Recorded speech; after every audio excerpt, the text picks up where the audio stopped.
السلام عليكم.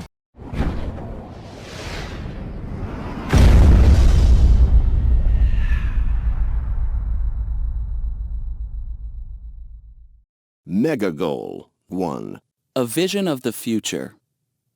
The French writer Jules Verne wrote several books in the late 1800s. In them, he wrote about the future. He asked, "What will life be like at the end of the 20th century, 100 years from now?" In one of his adventure novels, From the Earth to the Moon, his characters traveled to the moon in a rocket. In another novel, 20,000 Leagues Under the Sea, his characters dove through the depths of the ocean in a submarine in the shape of a whale. In a novel titled Paris in the 20th Century, Verne described a city with skyscrapers of glass and steel, high-speed trains, gas-powered automobiles, and a global communications network.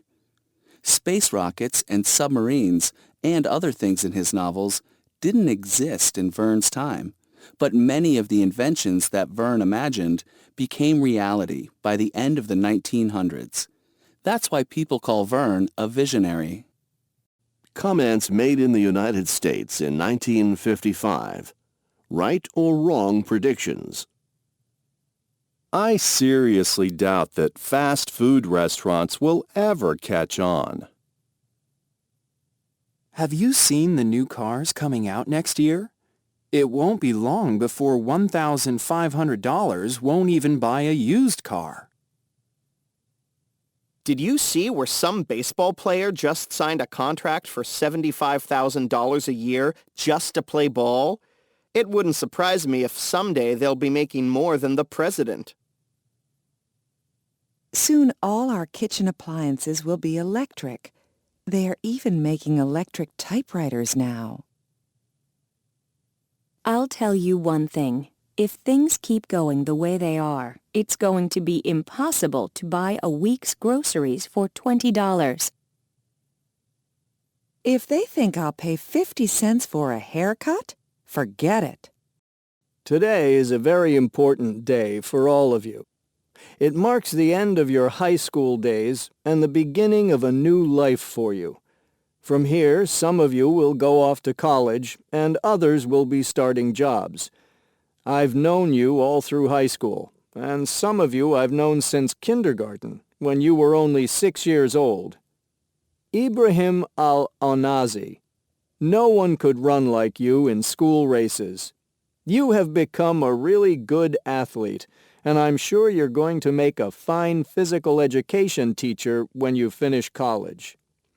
Stephen Walker, you always had to prove your point, and you could argue your points well and give a lot of good reasons.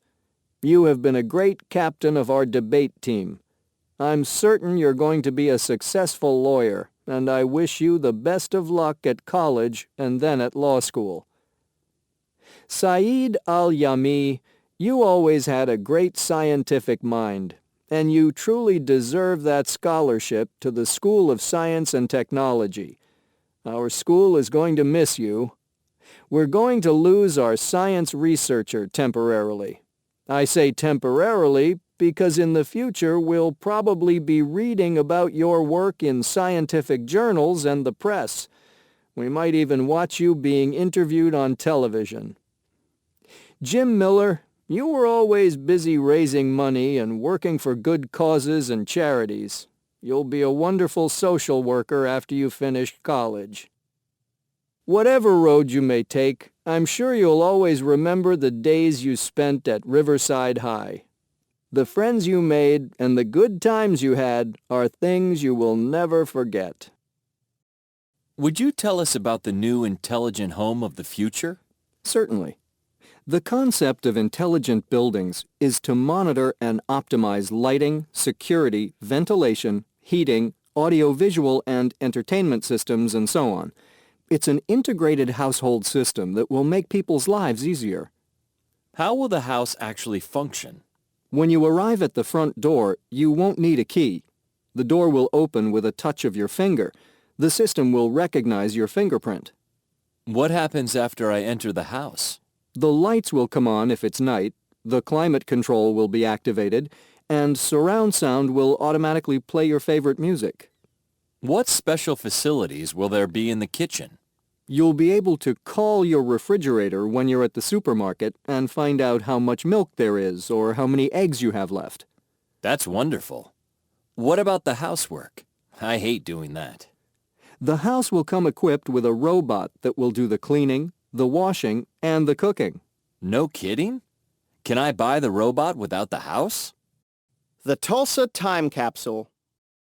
A crowd of people gathered outside the courthouse in Tulsa, Oklahoma in June 1957 to witness the burial of an unusual time capsule, a brand new gold and white Plymouth Belvedere car.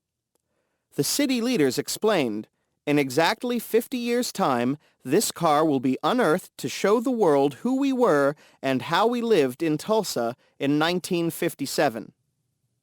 The automobile contained a flag, a city phone directory, an unpaid parking ticket, and the contents of a woman's purse, bobby pins, a lady's powder compact, a plastic rain cap, several combs, a tube of lipstick, a pack of gum, a wad of tissues, $2.73 in bills and coins. 5 gallons of gas were also included in case the combustion engine became obsolete by 2007 and no fuel was available. The event attracted all sorts of people to Denver Avenue that day in 1957. Some thought that the idea of burying a new car was dumb. Others thought it was brilliant. Raffle tickets for the car were sold. The person to guess the approximate population of Tulsa in 2007 would win. "I'll never be alive," said Teddy Baxter, aged 6. "Sure you will," answered his brother Henry, who was 19. "I might not be, but you'll be around for sure." Gene McDaniel, who was 20 at the time, thought, "In 2007, I'll be 70. I'll never make it." The Plymouth was wrapped in protective materials and lowered into a concrete vault, which was supposed to withstand even a nuclear attack. It lay there for 50 years. On June 13th, 2007, the vault was opened and the car was raised as thousands of people watched. The organizer of the event said, "Ladies and gentlemen, I present you Miss Belvedere." Unfortunately, the tomb was unable to protect the car from moisture, and the vintage vehicle was covered in rust. The contents of a typical woman's handbag in the glove compartment looked like a lump of rotted leather. The microfilm that recorded the names of the contestants wasn't found. There was a bit of disappointment that the items were not in better condition. However, some items inside the time capsule were in good shape. They included a U.S. flag and some historical documents, such as aerial maps of the city and postcards.